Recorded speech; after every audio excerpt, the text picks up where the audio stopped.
A série expositiva, a carta a Filemon, chamado a amar.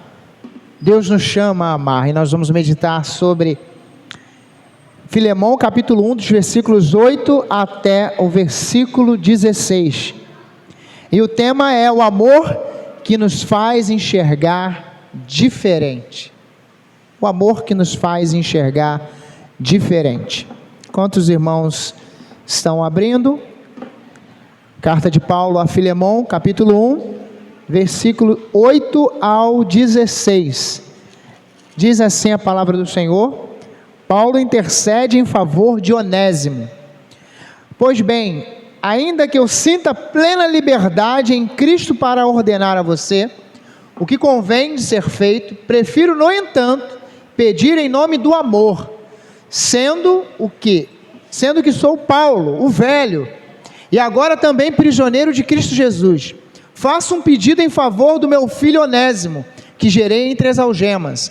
Antes ele era inútil para você, atualmente, porém, é útil para você e para mim.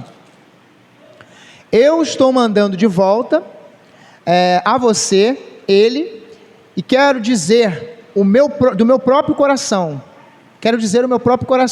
Eu queria conservá-lo comigo, para que ele servisse em seu lugar, nas algemas que carrego por causa do Evangelho.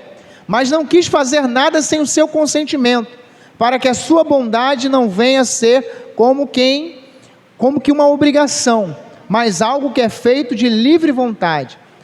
Versículo 15, talvez ele tenha sido afastado de você temporariamente, a fim de que você o receba para sempre, não como escravo, muito mais do que escravo, como irmão caríssimo, especialmente de mim, e com maior razão de você, quer como ser humano, quer como irmão no Senhor. Amém?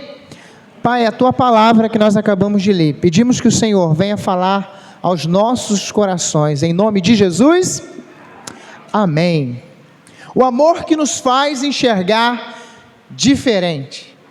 Quando nós falamos sobre visão, automaticamente quem usa óculos sabe quando você está com dificuldades, você tem que trocar o grau. Você está com alguma dificuldade de leitura, o grau precisa ser corrigido. Alguns já passaram talvez cirurgia de catarata para poder enxergar melhor. Nós sabemos a importância da visão, daquilo que enxergamos. Mas esses versículos de hoje que nós chegamos aqui, ele vai nos ensinar sobre como que nós vamos enxergar os nossos problemas, as nossas desavenças, os nossos problemas interpessoais, os nossos problemas que nós temos com as pessoas. E durante toda essa carta, a gente chegou agora aí, versículo 8, as semanas anteriores nós fomos vendo como que Paulo estava preparando o coração de Filemon para que ele fizesse esse pedido, para que ele perdoasse aquele seu funcionário, aquele seu escravo, Onésimo, que tinha fugido. Só que Paulo aqui, ele vai dar uma informação que o Filemon não tinha ainda. E essa informação fez toda a diferença. Essa informação faz toda a diferença. Onésimo era alguém que fugiu de Filemon. Provavelmente já vimos que ele deveria ter roubado, porque ele não conseguiria sair de onde ele estava e ir para outra cidade se ele não tivesse recursos. E agora Paulo, aqui nesse exato momento, chegamos no ponto principal desta carta.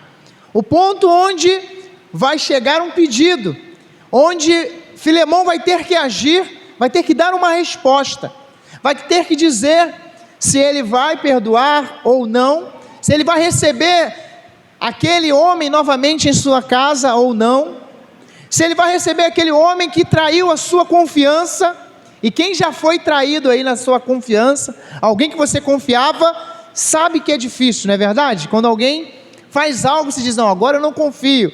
Só que o amor, não o amor natural, o amor que vem de Cristo, o amor de Cristo por nós, nos faz enxergar diferente, porque nós começamos também a olhar a vida de outra maneira, a olhar as pessoas de outra forma, a olhar as circunstâncias de outra forma.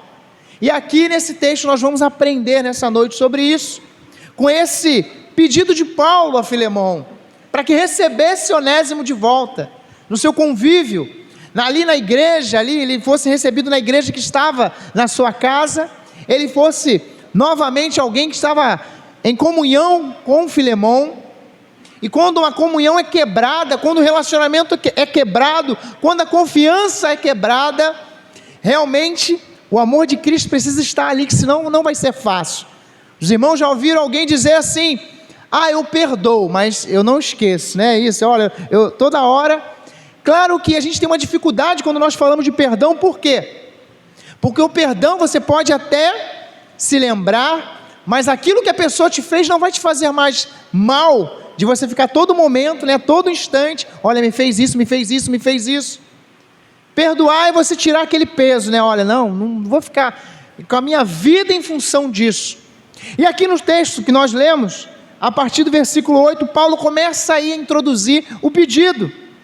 Ele começa dizendo para Filemon: olha, eu não quero ser autoritário, eu não quero te obrigar a nada. Eu poderia fazer isso pela minha autoridade, pela minha posição. Ele era apóstolo, ele era um líder espiritual. E Filemon, ele poderia obedecer aquela ordem, mas Paulo vai dizer para ele: não quero que você perdoe, ou que você receba ele de volta por obrigação. Eu não quero que você faça isso, porque olha, eu não quero te obrigar a você tomar essa atitude. Nós começamos a caminhar com Deus, e a vida com Deus não é uma vida de obrigação. A vida com Deus não é uma vida que quando nós começamos a caminhar com o Senhor, a nossa vida começa a ter um processo de transformação de vidas. Nós começamos a ter a nossa vida transformada pelo poder de Cristo, pelo poder do Senhor. E Paulo começa dizendo isso para ele: olha, bem, eu sei que eu poderia te ordenar, mas eu não quero te ordenar. Bem que eu poderia ordenar para você e dizer para você: você deve fazer isso. Você, nesse momento, você perdoa ele, ponto. Mas não foi isso que Paulo fez. Paulo não tinha isso no seu coração. Ele estava mais uma vez ensinando algo a Filemon, algo à igreja que estava na casa de Filemon. Ele disse: eu não vou te obrigar. Eu poderia dizer para você, mas eu prefiro fazer esse pedido em nome do amor. Que amor é esse? O amor de Cristo que nos alcançou. O amor de Cristo que transformou a vida de Paulo. O amor de Cristo que transformou a vida de Filemon. O amor de Cristo que transformou a vida de Onésimo. O amor de Cristo que transformou a vida de cada um de nós aqui nessa noite, amém? Ele disse: eu prefiro fazer esse pedido, no entanto, em nome do amor, no amor que nos constrange, como nós vimos aí na ordem do culto, no amor que nos deixa sem palavras. Cristo se entregou por nós na cruz, e Paulo vai dizer para isso: olha, eu faço isso em nome desse amor. Eu peço a você, em nome desse amor que nos alcançou, em nome do amor que transformou a nossa história, em nome do amor de Cristo revelado lá na cruz por nós, em nome desse amor. E aí, antes da gente entrar aqui nas lições do texto, quando nós pensamos no que fizeram, ou que já fizeram para você, para mim, para cada um aqui, cada um tem um exemplo de uma quebra de confiança, de alguém que talvez se diz assim: eu já dei uma chance, já dei 2 chances, já errou comigo.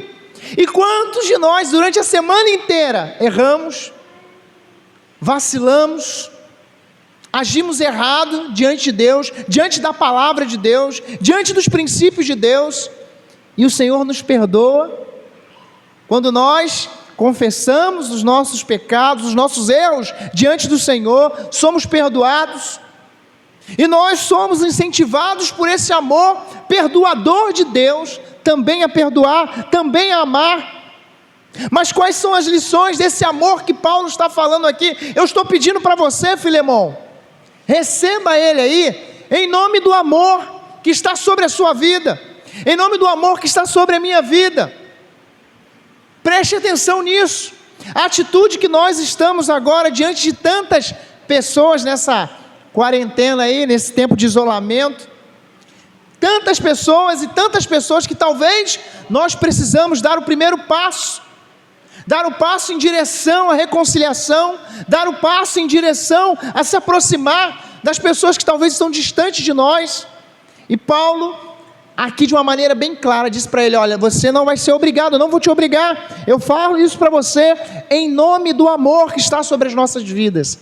Antes de falar das lições, mais uma vez, eu chamo a sua atenção. O que é que você precisa fazer? O que é que o Espírito Santo já falou ao seu coração ao longo dessas semanas para que você faça e você ainda não fez? Aquele relacionamento que talvez foi quebrado e você ainda não foi lá. Às vezes a gente diz assim: não, está lá, mas está tudo certo. A gente vai ver aqui no texto que Paulo diz: não, olha, Onésimo se converteu, mas ele precisava ir lá onde estava Filemão, naquela pessoa que ele feriu. Ele precisava se ajustar ali com ele. E nós talvez precisamos acertar algumas coisas com algumas pessoas, porque o Evangelho não é algo para a gente saber na teoria. Esse amor de Deus não é um amor para a gente ficar na teoria. Olha, eu conheço aí 10 versículos, 100 versículos, olha, eu conheço isso, conheço aquilo. Não! O amor de Cristo por nós tem que nos levar a enxergar de uma maneira diferente. Será que a sua visão já mudou por esse amor, por esse Evangelho, por essa palavra que nos alcançou? Se ainda não, ainda dá tempo. Vamos ao texto, seguindo ainda. Quais são as lições que nós podemos extrair sobre esse amor que Paulo falou aqui? O amor que nos faz enxergar diferente. Primeira lição, nós aprendemos acerca do poder de Deus. Esse amor nos ensina sobre o poder de Deus, ou o poder transformador do Evangelho. Acompanhe comigo aí os versículos 10 e 11, fique olhando aí na sua Bíblia. Olha o que diz o versículo 10, quando Paulo diz: olha, faça um pedido em favor do meu filho, Onésimo. Eu faço esse pedido em nome dele, olha, por ele. Meu filho Onésimo, que gerei nas algemas. O que Paulo está falando aqui? Eu estou fazendo um pedido para você, Filemão, por causa de Onésimo, meu filho que eu gerei nas algemas. O que Paulo quer dizer com isso? Quando ele estava preso, ele pregou o Evangelho, Onésimo se converteu e ele disse: ó, meu filho na fé. Alguns já ouviram falar essa expressão, que era muito utilizada antigamente, filho na fé. Paulo cita isso, ele é meu filho. Por isso que eu estou fazendo esse pedido, e nós já vimos Paulo em outras cartas, em outros momentos também, falando sobre isso, sobre esse relacionamento que ele tinha com as pessoas que eram convertidas através da pregação do Evangelho. Nós encontramos isso em 1 Timóteo 1:2, 1 Timóteo 1:2, ele dizendo: Timóteo, meu verdadeiro filho na fé. Ele disse também em Tito 1:4, Tito, verdadeiro filho. 1 Coríntios 4:15, Paulo disse o seguinte, ele cita, neste ponto da carta, ele cita o seguinte, ó: eu gerei vocês em Cristo Jesus pelo Evangelho. Essa expressão que Paulo está usando na carta, ele diz: olha, o meu filho que eu gerei nas algemas, ou seja, lá na prisão, eu estava preso, mas eu preguei o Evangelho. Nós aprendemos aqui sobre esse amor, sobre o poder de Deus. Paulo estava preso, algemado, mas ele estava pregando, ele estava anunciando o Evangelho do Senhor, e Onésimo ouviu, e Paulo disse na carta, os irmãos já estão cientes disso, hoje é o WhatsApp, hoje tem rede social, mas naquela época era à mão, e ele escreveu essa carta dizendo para ele: olha, recebe aí, eu estou pedindo por ele, o meu filho que eu gerei, que eu preguei, ele é meu filho na fé, ele se converteu a Cristo através da minha pregação. Paulo deixou isso muito claro ali para ele. Ele é alguém muito importante para mim. Ele começa a preparar todo o caminho para que o perdão chegasse. E aí quando ele começa a falar quem era Onésimo agora, não sei quantos anos se passaram que Onésimo tinha prejudicado Filemão, Onésimo tinha fugido, talvez tinha levado, como a gente tem visto aí sempre aí, toda semana, batendo nessa tecla, provavelmente roubou ele para ter condições de fugir. Ele era um fugitivo, mas mesmo sendo um fugitivo ali, ele ouviu desse evangelho e nós não podemos perder de vista isso. Nós aprendemos que o amor nos faz enxergar diferente, aprendemos acerca do poder de Deus, do poder transformador do Senhor, do evangelho. Olha que a gente ainda aprende versículo 11 ainda, sobre o poder de Deus. Ele faz um jogo de palavras impressionante. Está escrito na sua Bíblia aí, ele diz o seguinte, olha, ele talvez já foi inútil para você, mas agora ele é útil. O significado do nome Onésimo é útil. Pense bem, alguém cujo seu nome significa útil, e ele dizendo, olha, ele já foi, ele talvez para você foi um inútil, mas agora ele é útil. Paulo faz um jogo de palavras, porque ele começa a revelar a diferença, porque aquele homem Onésimo foi alcançado pelo poder de Deus. Paulo, em uma outra carta, ele disse em Romanos 1,16, porque não me envergonho do evangelho, porque é o poder de Deus para transformar, para a salvação de todo aquele que crê. É o poder transformador do evangelho, é o poder que nos transforma, é o poder que nos muda, que muda a nossa vida. Paulo está falando aqui sobre isso. Olha, talvez ele já foi inútil aí para você, talvez o que você tem na sua mente, que ele é uma pessoa inútil. E o que é uma pessoa inútil aqui? Que não servia. Talvez Filemão já disse, aquele homem fugiu, não serve para nada. E Paulo começa a trabalhar o coração de Filemão, dizendo, olha, agora ele é diferente. Ele queria revelar para Filemão que quando Onésimo foi alcançado por evangelho, a sua vida foi transformada, e é assim na sua vida, na minha vida. Quando nós fomos alcançados pelo poder do evangelho de Cristo, a nossa vida foi transformada, a nossa vida foi mudada, os nossos passos começaram a ser diferentes. E quantas pessoas já olharam para você e disseram assim, esse aí não tem jeito não, essa família não tem jeito não, esse casamento não tem jeito não. Onésimo era um homem que tinha um estigma ali, né? Todo mundo poderia dizer, agora aquele homem que fugiu era um inútil, sendo que o significado do nome dele era útil.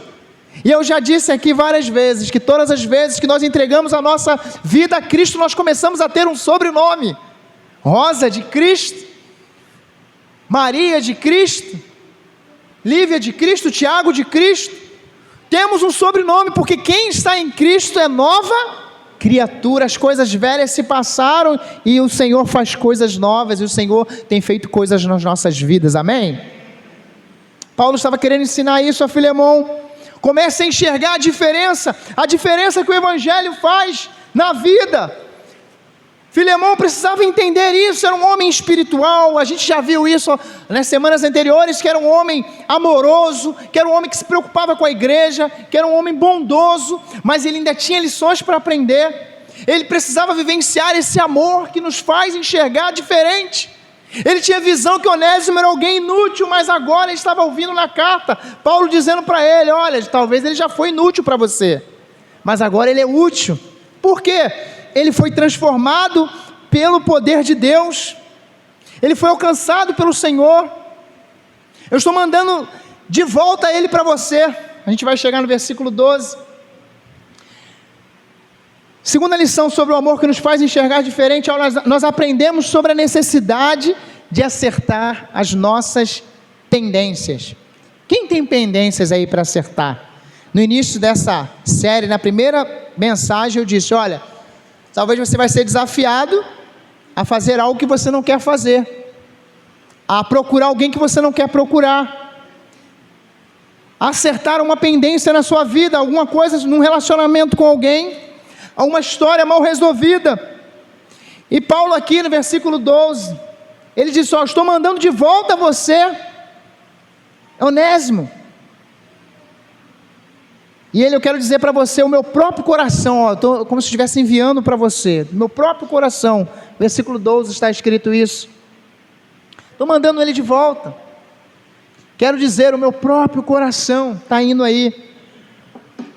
E aí Paulo declara que estava enviando aquele homem de volta. Por quê? Qual o propósito disso? Onésimo já tinha sido transformado, Onésimo era um homem, Filemão era um homem de Deus também, Onésimo agora também era, mas eles precisavam acertar as pendências.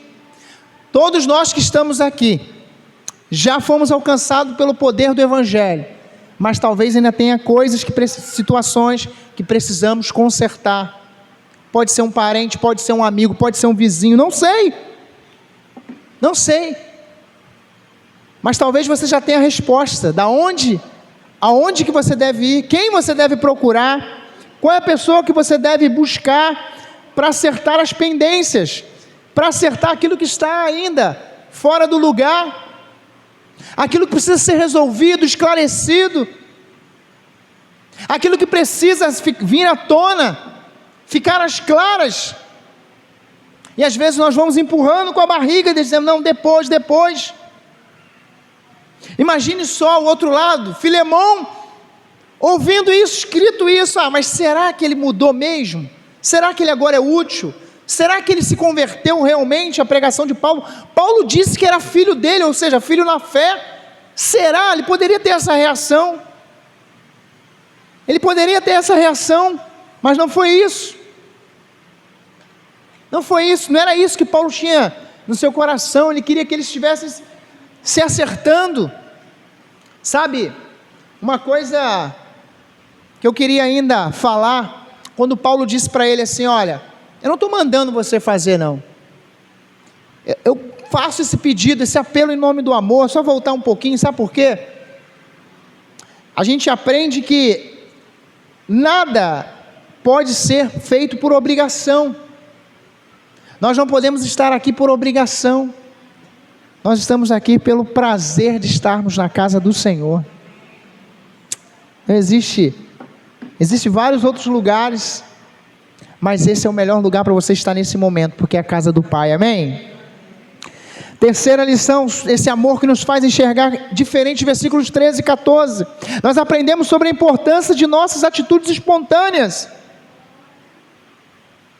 Paulo vai dizer, versículo 13, olha como eu queria que Onésimo estivesse comigo aqui ainda, me ajudando no seu lugar, porque Filemão não poderia estar lá, mas ele diz, olha, como eu queria, né, que Onésimo estivesse aqui na cadeia comigo, olha, eu não quis fazer nada sem seu consentimento, ou seja, não, você precisa saber o que eu desejo na verdade,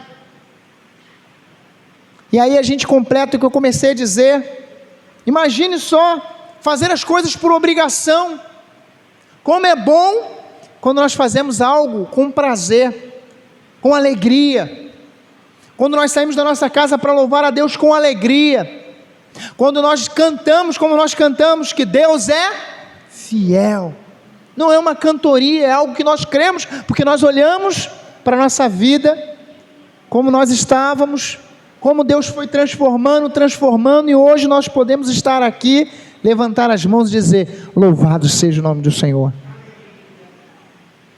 Sabe, nós aprendemos sobre a importância das nossas atitudes espontâneas.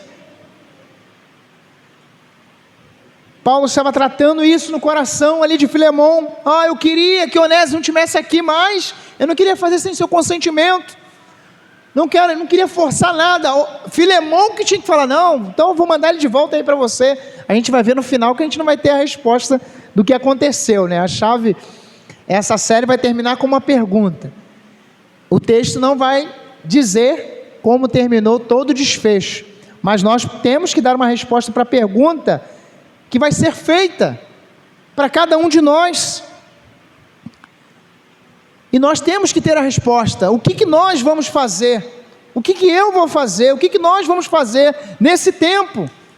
Nesse tempo onde precisamos enxergar diferente, precisamos agir diferente, precisamos viver aquilo que Deus tem para as nossas vidas. Pela manhã na escola bíblica foi citado que a sua vida, a nossa vida, é a Bíblia que as pessoas vão ler. Talvez você que está aqui, orando pelo seu marido, ele não vai vir aqui ouvir o seu pastor pregar, mas ele vai olhar para a sua vida, o seu comportamento, o seu dia a dia, as suas palavras, como você age, como você vive, como você fala. Através disso tudo, ele vai estar enxergando o quanto que essa palavra é verdade na sua vida. Através das suas atitudes, do seu compromisso com Deus, com o seu compromisso com o Senhor, nós temos a oportunidade de sinalizar para as pessoas esse amor que nos alcançou. Não como robôs, né? Agora vamos evangelizar. E a gente, né? Não é assim. É espontaneamente. O amor de Cristo nos constrange. Paulo disse isso também para outra igreja, lá em Coríntios. Somos constrangidos por esse amor. Somos constrangidos por esse amor de Cristo por cada um de nós. Ele se entregou por você, Ele se entregou por mim, mas a Bíblia deixa bem clara que ao terceiro dia Jesus ressuscitou. Ele venceu a morte. Qual é a próxima lição que nós podemos aprender sobre o amor que nos faz enxergar diferente? Aprendemos sobre os planos de Deus. Os planos de Deus. Talvez você tenha sido afastado, aí versículos 15 e 16 vão dizer isso. Talvez Paulo na carta dizendo, você foi afastado de Onésimo aí temporariamente. Talvez aconteceu alguma diferença durante um momento com vocês. Ele fugiu. Mas vamos pensar no plano de Deus. Se Onésimo não tivesse fugido, ele não chegaria onde Paulo estava. Ele não ouviria a mensagem ali de Paulo. Não sei se ele se converteria, mas ele se converteu com a pregação de Paulo. Paulo foi ali, falou, vou te mandar de volta lá para a pessoa que você prejudicou. Ele é seu irmão em Cristo. E aí, a gente pode trazer a nossa memória quando Davi disse que o caminho de Deus é perfeito. Deus escreve certo por linhas certas. O caminho de Deus é perfeito. Nós queremos entortar os nossos caminhos. Nós queremos entortar, mas Deus escreve certo por linhas certas.